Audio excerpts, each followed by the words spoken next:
Halo, ketemu lagi bersama saya Febiola Petra Mauk dengan NIM 22114080. Di sini kita akan belajar bersama di era digital dan metaverse. Langsung saja dari psikologi belajar dan pembelajaran. Mari kita membahas yang pertama, teori ilmu jiwa daya.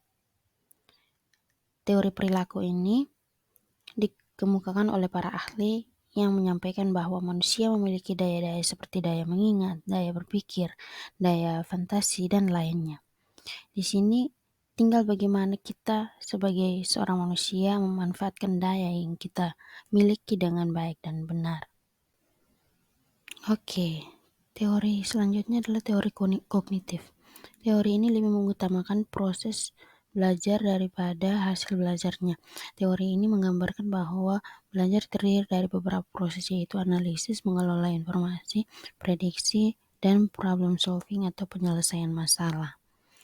Selanjutnya ada teori konektivisme yang merupakan kegiatan yang diawali dengan kegiatan mengetahui dan selanjutnya adalah menciptakan pengetahuan dengan tindakan. Selanjutnya ada teori motivasi. Teori motivasi ini muncul karena pengaruh yang datangnya dari luar maupun orang lain. Biasanya muncul ketika seorang ingin menjauhi sesuatu yang memiliki pengaruh negatif dari luar. Kemudian ada teori belajar sosial. Teori belajar sosial ini adalah suatu proses tingkah laku di mana kita mengamati bukan meniru pola pikir orang lain yang awalnya tidak tahu menjadi tahu. Oke, sekarang kita masuk pada pembelajaran 4C.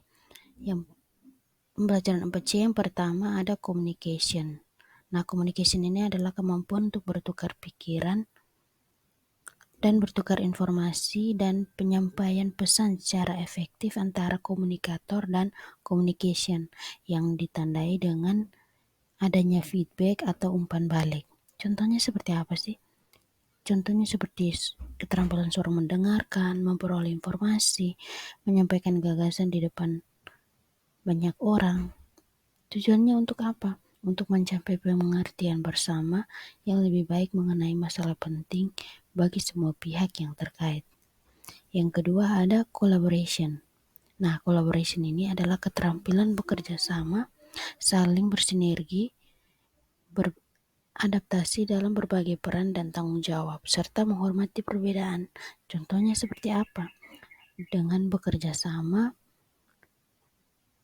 antara 1 sampai 2 orang atau beberapa orang dalam suatu kelompok untuk mencapai tujuan yang ditetapkan bersama. Nah, tujuannya untuk apa?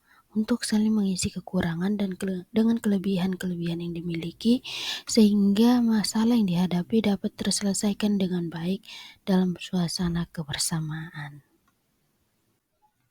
Oke, yang ketiga ada critical thinking.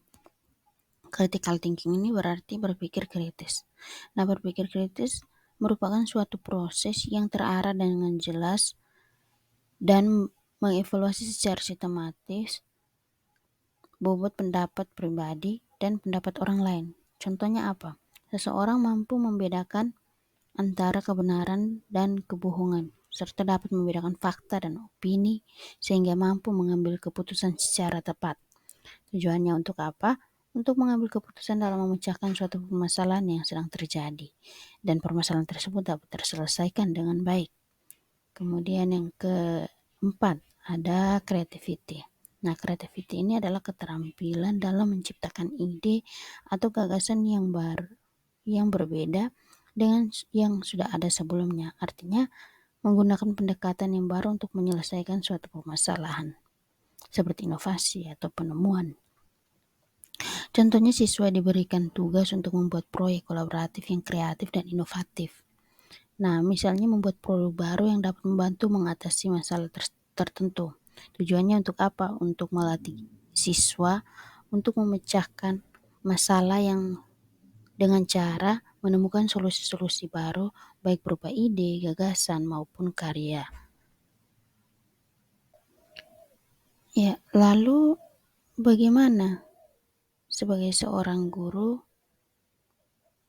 menghadapi siswa di era digital dan metaverse ini?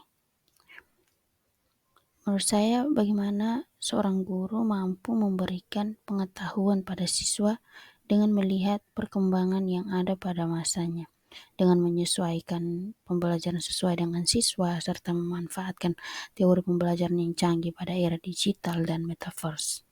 Sebagai tantangan untuk seorang guru, tentu harus paham betul dengan teknologi dan memberikan pemahaman yang kritis terhadap murid agar mengelola informasi di era digital dan metaverse ini dengan baik dan sesuai. Sebagai contoh, bisa menggunakan digital learning. Nah, digital learning ini diartikan sebagai kemampuan untuk memahami dan menggunakan informasi dalam berbagai bentuk dari berbagai sumber yang luas yang diakses melalui piranti komputer. Di sini maksudnya kita memberikan pemahaman kritis kepada peserta didik agar kritik terhadap informasi yang diperoleh dari berbagai sumber yang ada di internet. Kemudian ada blended learning. Nah, dalam blended learning ini sangat bermanfaat bagi proses pembelajaran, yang mana ini sebuah sistem yang dicampurkan, yang memadukan antara dua komponen maupun metode sekaligus, yaitu e-learning serta multimedia. Sementara untuk pembelajaran berupa kelas virtual, streaming, teks video, animasi, online, dan lain-lainnya. Nah, ini merupakan